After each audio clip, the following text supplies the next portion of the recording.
Welcome back, my beautiful friends.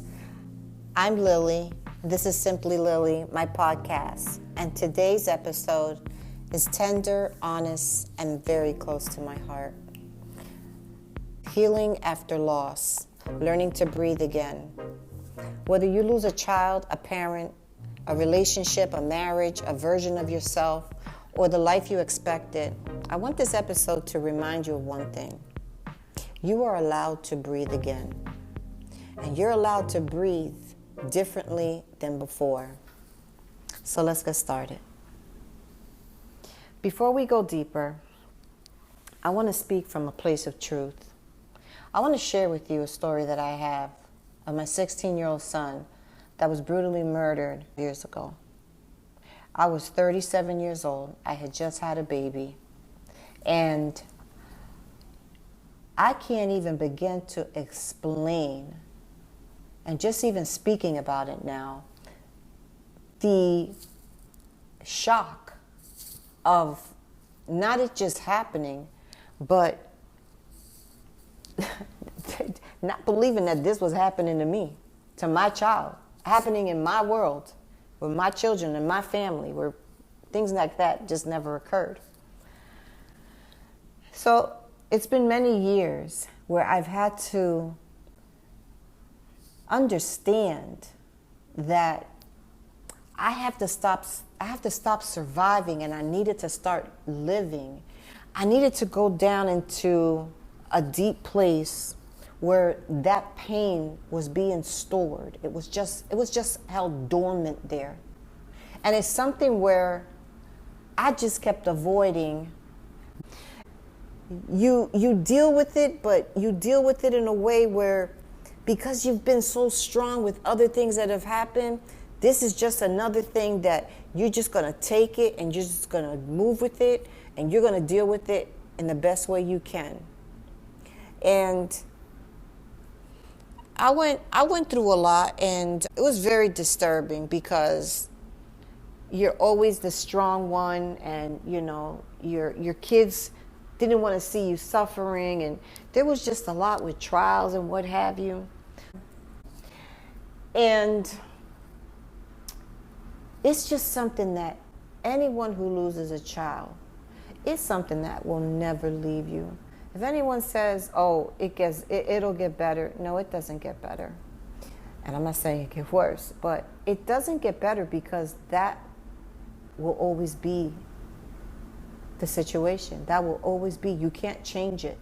But you can find ways to cope and ways to deal with it. So I come from a place where I can tell you what it's like to lose a child that was brutally murdered, and still went on. My faith did increase, my faith with God.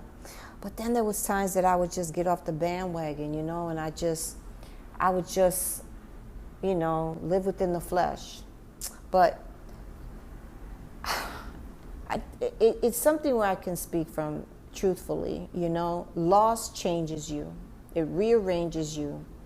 And most of all, it teaches you what matters and what doesn't. I went from always being bougie and cute, to being more conservative and appreciating the better things in life, and trying to make sure that my children were always safe.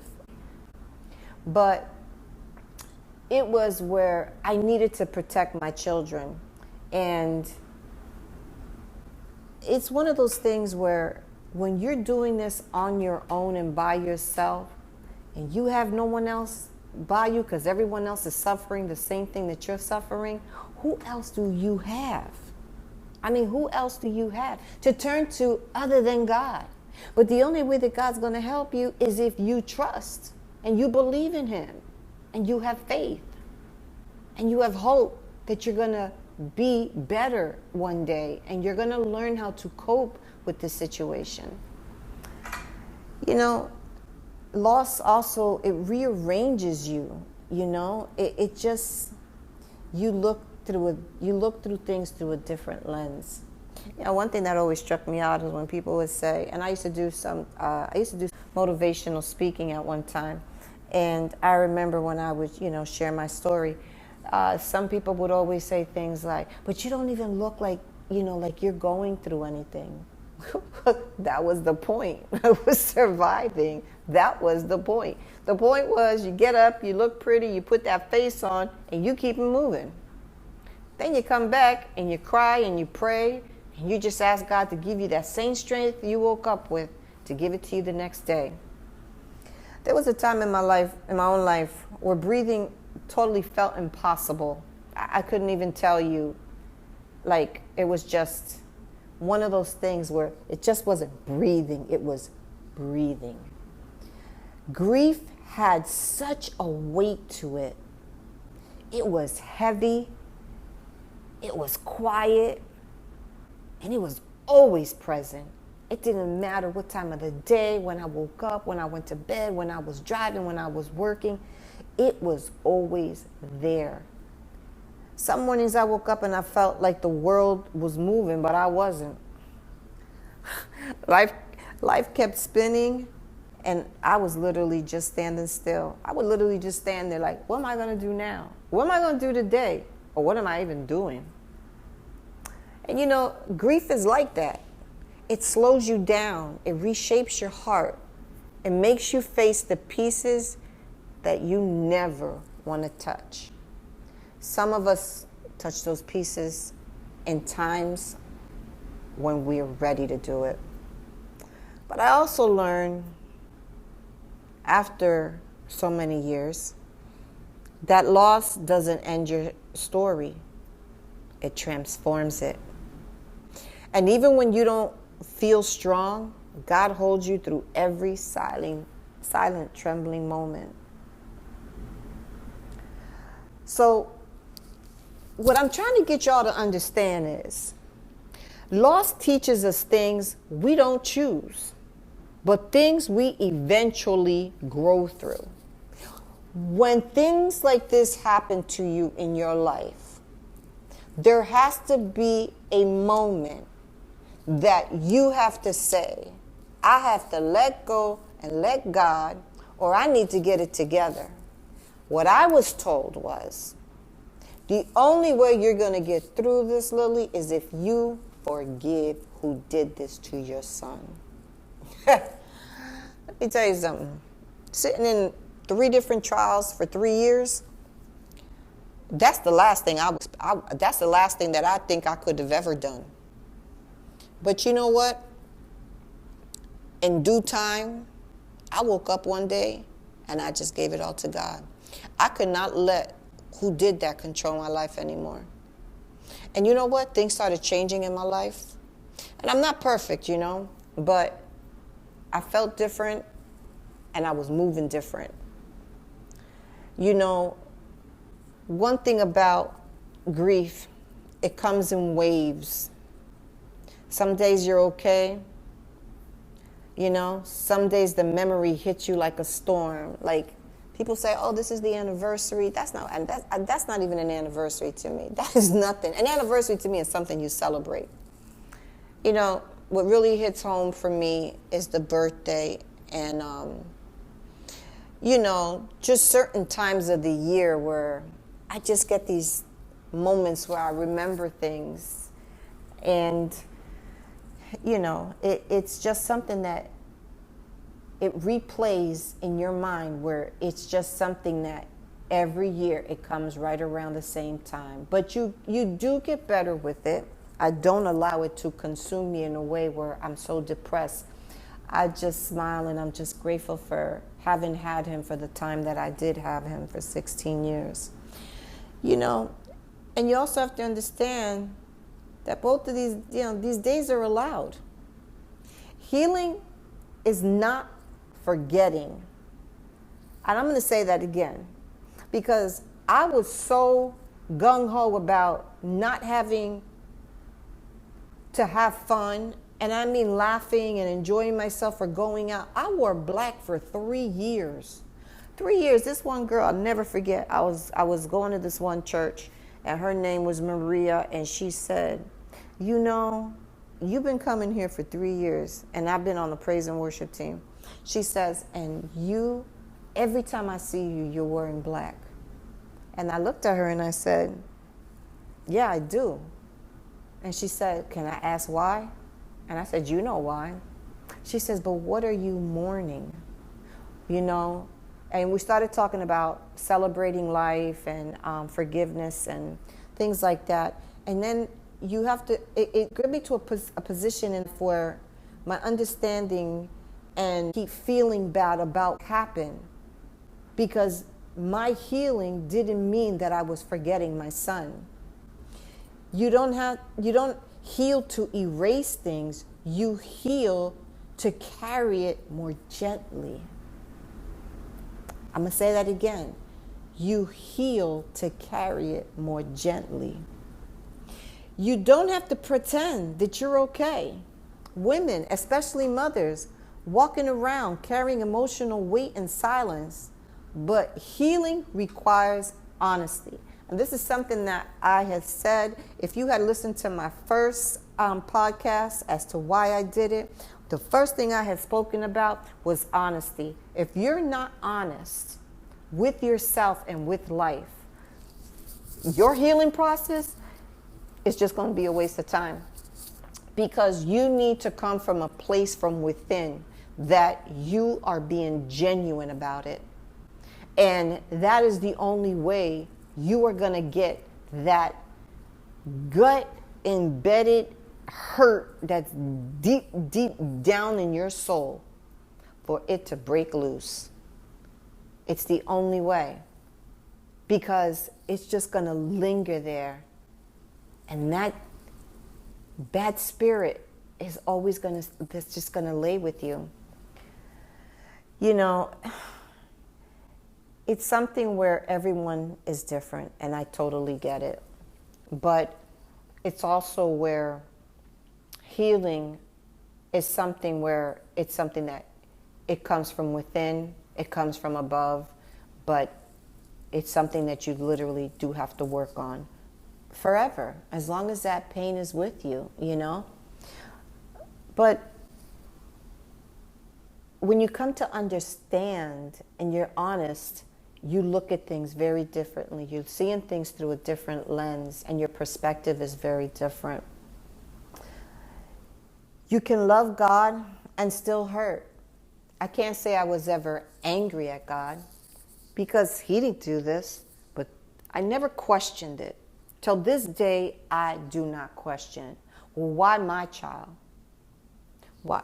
Then I look at other people that I've known that have lost a child, but I know her pain. I know that. I know that pain far too well, far too well. And it's something where you have to understand that faith does not cancel grief. Faith will carry you through grief. And there's going to be a time, there's going to be a point in your life that you can rebuild. When you get your spirit right, and when you're honest, and things start unraveling in a good way, you can reclaim your joy and you can breathe again. This doesn't dishonor in any kind of way your loved one. It honors life. It honors their life, and it honors your life. Because you have to understand that if your child was still here, or whatever loving person you've lost, I could only speak for myself though, you have to understand that they would only want for you to be doing what is right. And that's something that takes a long time for us to understand. So what happens when you go through all this and you do all of the 4 things that I just mentioned? You know, how grief comes in waves.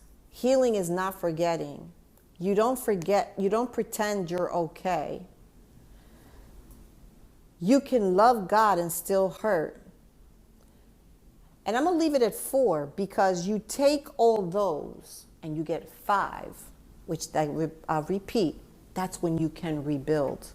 But you can't rebuild until you go from 1 through 4.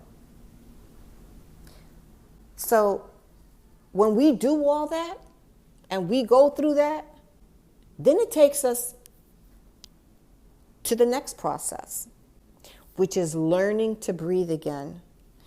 You know, when you're grieving, you ever notice your breathing changes? You ever notice you go from deep breath to shallow breaths? And sometimes to holding your breath emotionally. You get choked up, you can't breathe, you know? You take those deep breaths. We breathe differently.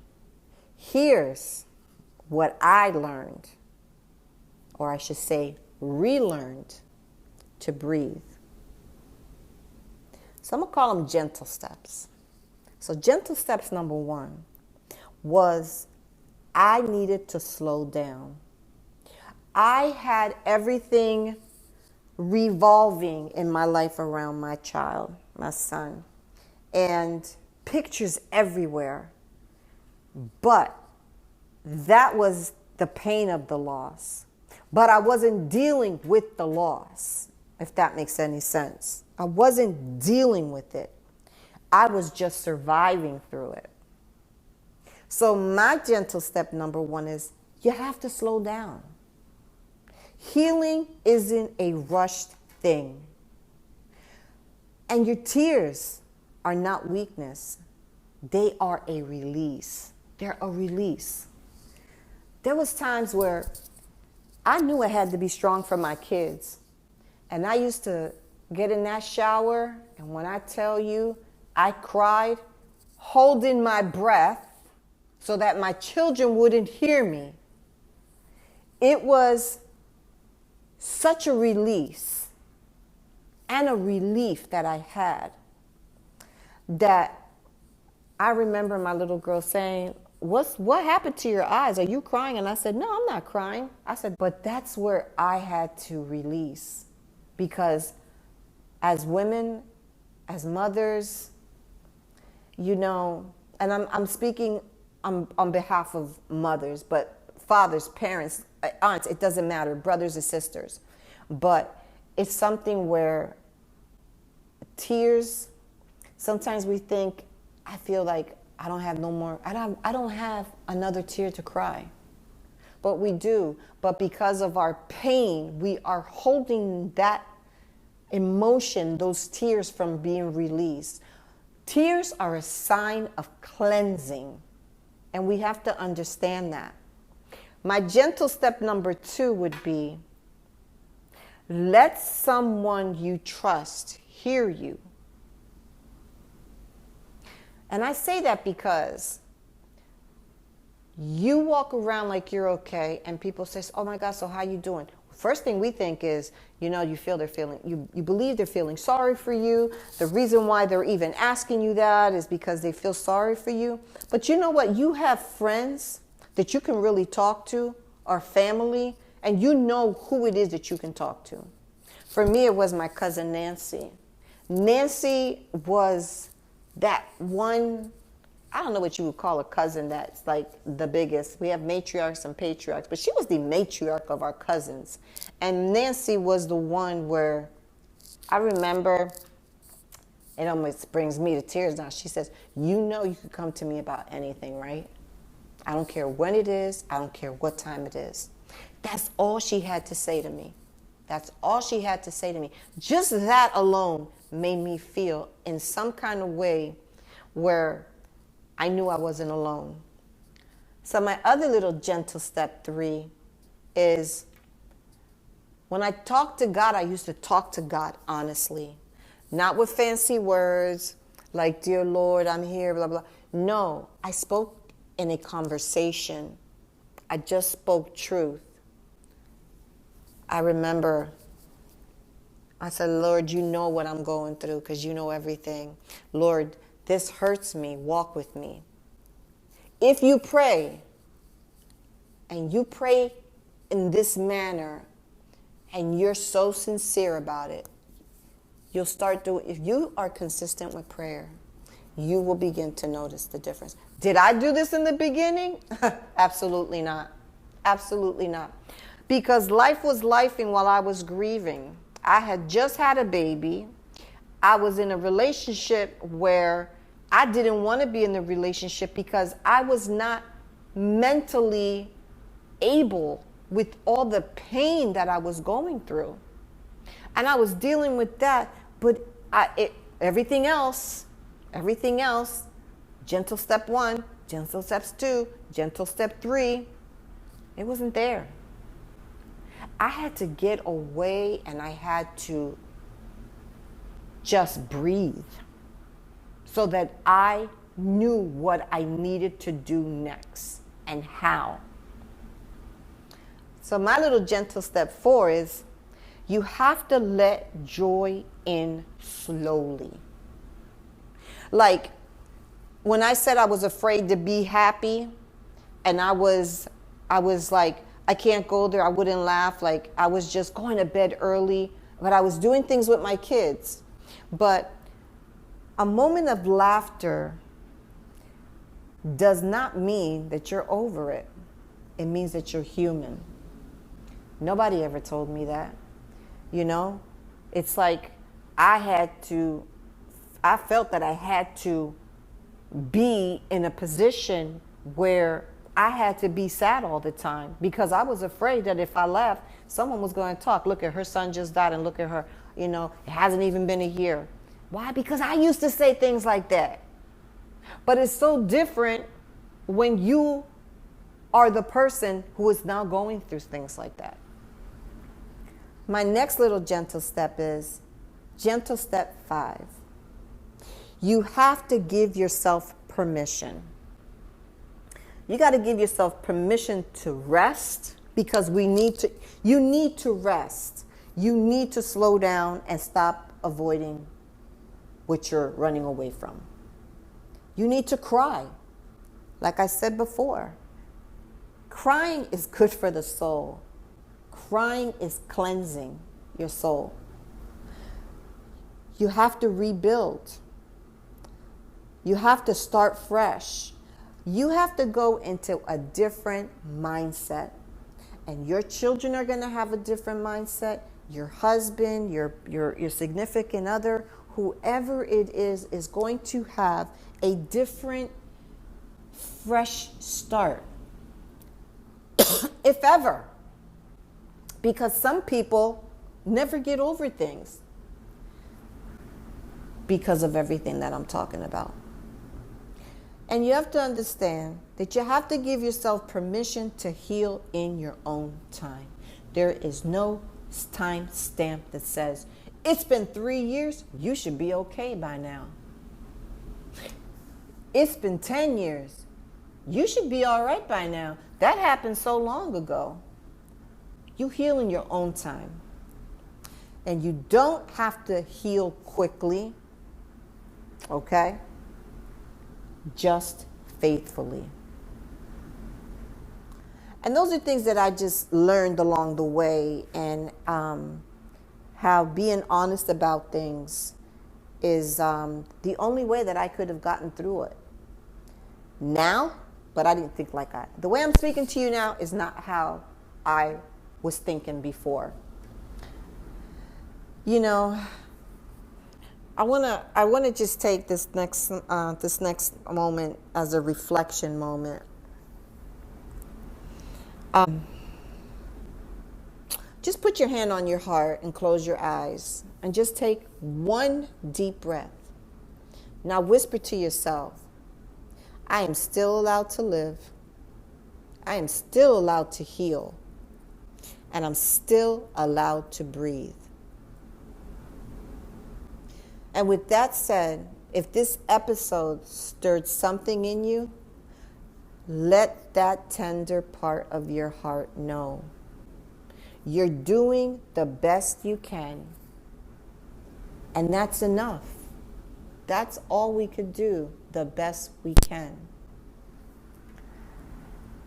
I want to thank you for sitting with me today and understanding that loss is heavy, but also that healing is real. And I hope that this episode reminded you that you're not walking this journey alone. And I hope that if this resonated in any type of way, share it with someone. Because sometimes we sit there and we just sit there and talk about, things that have happened to other people or people that you have had things like this happen to, but you just don't know what to say to them because you don't want to say the wrong thing. But sometimes when people say things and you hear things, this is why I'm doing what I'm doing now. Because if I can touch one person today, and that one mother who lost a child and is still in this struggle with trying to get through healing and through grief, then guess what? I feel blessed for today. So I want you to know that I'm going to continue. I'm going to have next week's episode, which I'm going to talk about the soft era. I'm going to go in a whole different direction next week. I want to learn to be gentle after so many years of being strong. Let me repeat that. I'm going to go into the soft era. So I'm going to call that one Learning to be Gentle After Years of Being Strong. Mind you, I come from a lineage of strong women. I'm talking about strong, professional women. So until then, I thank you for sitting here with me again. This topic, this episode, was very special and very dear to me. So until the next episode, be kind to yourself, honor your heart, and keep breathing one gentle day at a time.